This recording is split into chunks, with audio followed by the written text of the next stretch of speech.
Allahumma rahamna bil Qur'an waj'alhu lana imaman wa nuran wa Ya, takwa itu menjadi tujuan pendidikan nasional dalam Undang-Undang Sistem Pendidikan Nasional tahun 2003 nomor 20, membentuk insan yang bertakwa. Terus turunannya adalah kepada pendidikan agama dan pendidikan kewarganegaraan.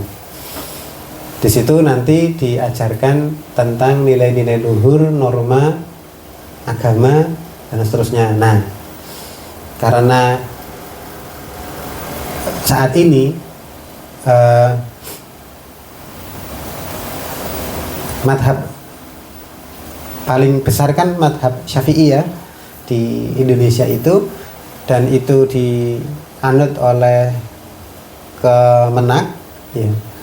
Maka kecenderungan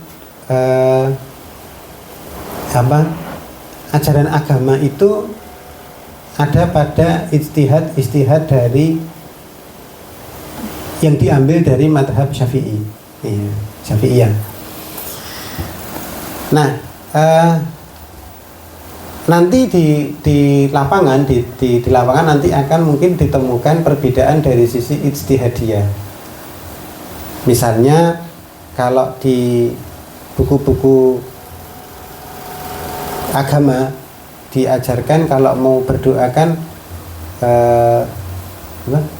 Allahumma barik lana mimma razaqtana wa qina adzabannar, amin, kan seperti itu dulu. Saat kecil saya juga diajarkan kayak gitu. Tapi mungkin ada berbeda yang mengatakan, oh enggak, bukan itu doanya, kan Rasulullah hanya mengatakan bismillah ketika mau makan. Nah, penanaman agama dan nilai-nilai luhur di dalam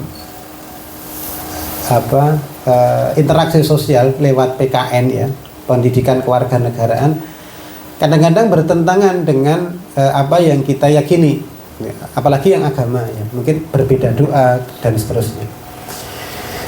Nah, kalau di formal hanya dititipkan di dua mata pelajaran itu, di agama dan PKN, kecuali nanti gurunya itu memiliki inovasi untuk memasukkan nasihat di semua mata pelajaran ya.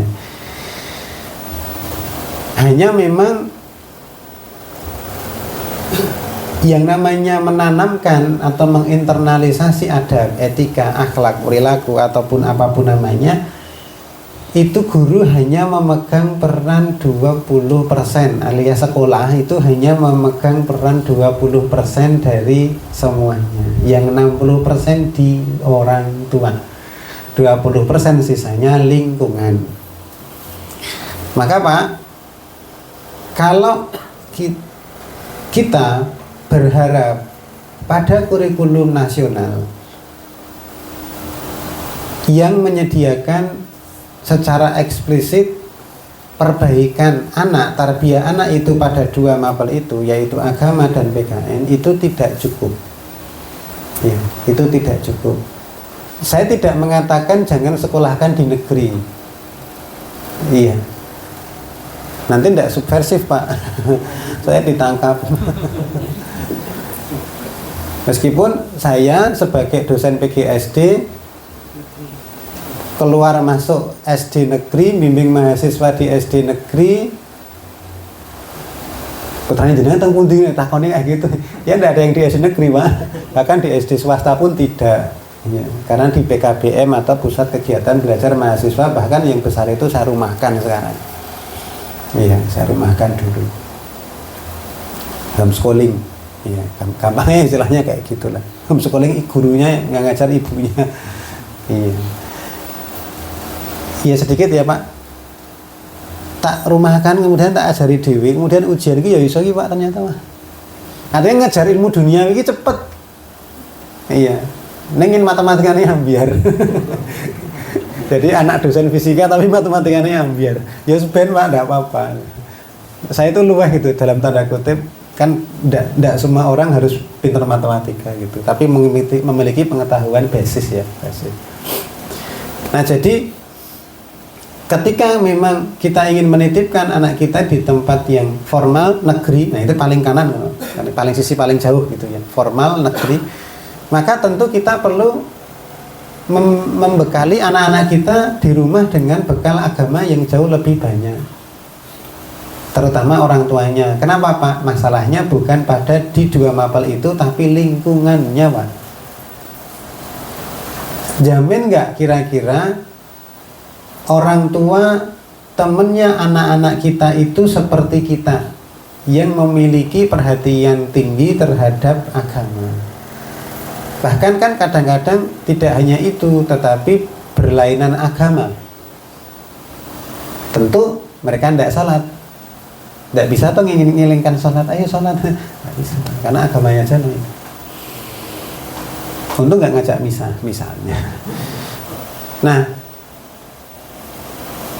kalau bisa menjamin seperti itu tidak apa-apa Pak. Ya, cuma riskan gitu, cuma riskan. Geser sedikit ke sini, berarti sekolah SD, sekolah swasta berafiliasi Islam. Nah, itu pun bermacam-macam nanti. Iya. Ana sing Islam ning ternyata kok SMA-nya itu paling banyak menghasilkan bocah sing seneng klitih. Ya ada. Tapi Islam. Iya. Sekolah Islam, tapi dikir aja bocah-bocah itu ada. Iya. Gimana Bang? Itu bapak-bapak juga tahu lah itulah. Iya. Kenapa? Karena memang agama itu nanti menjadi angka-angka di raport Pak. Jadi ujiannya itu tes. Bisa nggak sholat? Bisa. Bisa baca tahiyat akhir? Bisa. Bisa doa mau masuk masjid? Bisa. Hafal nama-nama malaikat yang 10? Hafal. Tugasnya hafal? Hafal.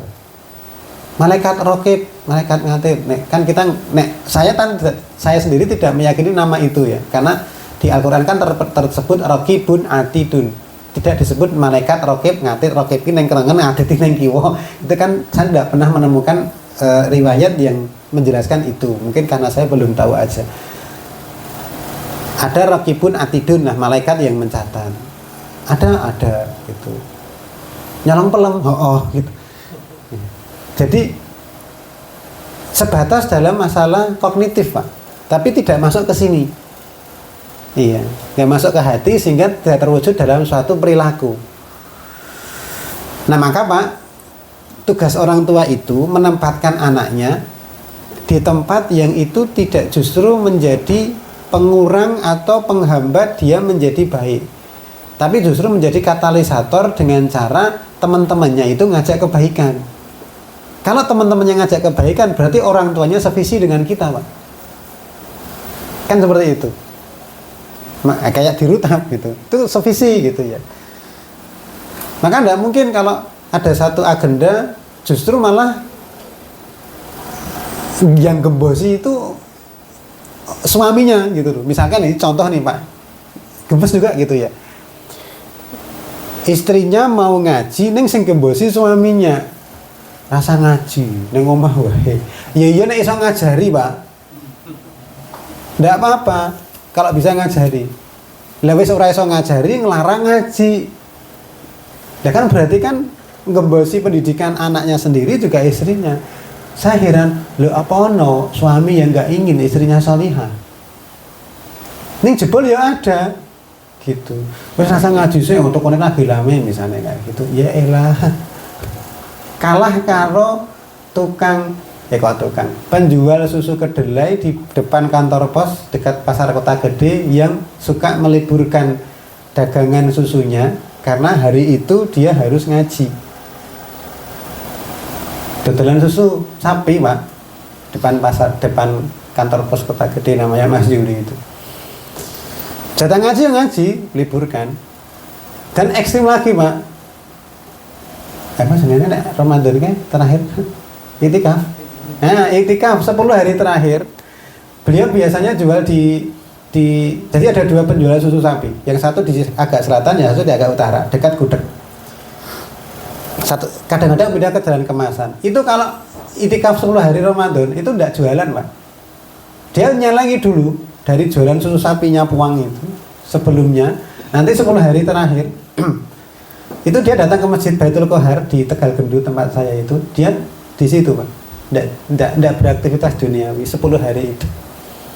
Padahal penjual susu sapi. Lah saya yang PNS, izin, Pak. Izin itu. Dia bisa 10 hari nginap di situ gitu. Dan kadang-kadang kalau datang itu membawa susu sapi dagangannya, Pak.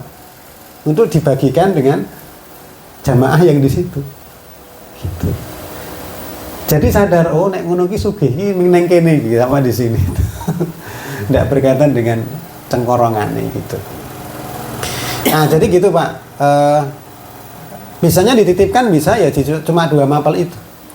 Terus mungkin harus kenal gurunya, Pak. Kalau misalkan kepaksa di SD negeri, ya maka berarti gurunya ya cari guru yang baik, yang solih, Pak. Solih, solihah kan ada ya. Beberapa lulusan UNY mahasiswa saya itu ketika saya monitor itu mereka ngajar di SD negeri jadi PNS, tetapi solihnya tetap terjaga, solihahnya tetap terjaga. Ketika berjilbab ya enggak kemudian terus jadi ikat leher. Paham ikat leher ya, Pak ya? Jilbab jadi ikat leher nih, set gini, set. Tapi ya turun menutupi dada panjang, pakai gamis, tidak membentuk-bentuk tubuh, nah kayak gitu. Nah itu seperti itu, sehingga yang paling kanan sendiri ya mungkin boarding ya, pondok. Terus apakah pondok itu sesuatu yang bagus untuk anak-anak kita? Tidak mesti, Pak. Tergantung anak kita itu cocok apa tidak dipondokkan. Kenapa? Karena ada anak yang nggak cocok dipondokkan. Cocoknya dia apa? Di homeschooling kan. Kok bisa seperti itu? Iya, karena kalau dia ketemu dengan orang lain jadi ambyar. Emosinya jadi nggak terkontrol. Tapi begitu di rumah kan terkontrol. Misalnya kayak gitu. Sehingga apa? Keputusan tidak dipondokkan. Perunan saya itu dosen UGM. S2 di 2 tempat, Malaysia dan Indonesia. S3-nya di Jepang, PhD, nggak sampai 2 tahun Pak menempuhnya. Pinter banget, Pak. Anak ini dari sekolah di SD itu, Pak. Dan di homeschooling kan. SMA, SMP, SMA di homeschooling kan. Ujian di masuk UAD, UGM, UNY semuanya keterima, Pak. UGM bahasa Arab, UNY PLS, UAD manajemen pendidikan Islam kalau tidak salah. Ketiga-tiganya diterima.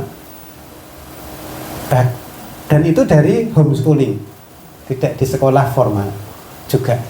Nah, ya. Jadi saya sendiri meskipun saya dosen PGSD tidak terlalu memperdulikan ijazah itu bukan penentu keberhasilan seseorang lah. Meskipun saya ijazahnya, saya pakai ijazah kerjanya, Pak. Iya, meskipun saya pakai ijazah, tapi mindset saya terhadap anak-anak saya jadi lain, Pak. Sehingga ya bukan itulah yang menentukan keberhasilan anak itu.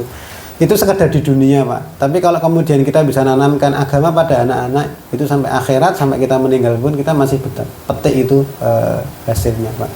Mungkin itu yang bisa saya jelaskan. Wallahu ta'ala a'lam. Jazakallah khair ya Ustaz.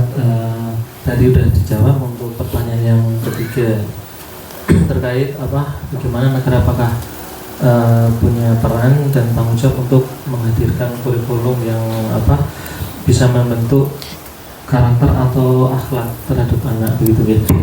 Oh iya, dulu ini Pak. Jadi ingat saya. Dulu waktu Pak Anies itu jadi menteri, waktu era Pak Jokowi itu sempat ada program, Pak Anies itu program sekolah ayah dan sekolah ibu. Jadi akademi yang hampir tidak pernah dipedulikan oleh dunia pendidikan dan bahkan itu sangat penting, itu mendidik orang menjadi ayah dan menjadi ibu. Iya, jadi itu pernah digagas, tapi kita paham ya Pak, ganti menteri ganti kebijakan ya Pak. Jadi setelah diberhentikan kemudian itu hilang. Iya, itu hilang. Saya membaca dokumennya Pak, karena saat ini saya sedang membantu Ustadz Ridwan Hamidi menyelesaikan disertasinya, dan itu di BKKBN itu persiapan-persiapan menjadi ayah dan ibu itu dipersiapkan dulu Pak, tapi dulu di menteri-menteri waktu menterinya Pak Anies. Nah sekarang hilang karena kan ganti, tahu waktu itu ganti terus akhirnya hilang, dan dokumen itu masih ada sampai sekarang, masih ada dan saya punya. Jadi bagaimana negara itu memperhatikan ketahanan keluarga namanya Pak. Ya, ketahanan keluarga agar keluarga itu menjadi keluarga yang tangguh. Nah, terutama menyiapkan ayah dan ibunya tadi. Nah, itu. Ya, mungkin bisa dilihat kalau yang dari formal loh Pak ya. Formal pemerintah, negara, menteri, kementerian, nah itu ada. Nah, itu ada. Roadmap pendidikan ketahanan keluarga namanya. Tapi kalau sekarang mungkin nggak ada Pak. Karena hilang. Jadi kadang-kadang pemerintah itu membuat ya itulah Pak, nggak jadi ya Pak. Monggo teruskan. ارحمنا بالقرآن واجعله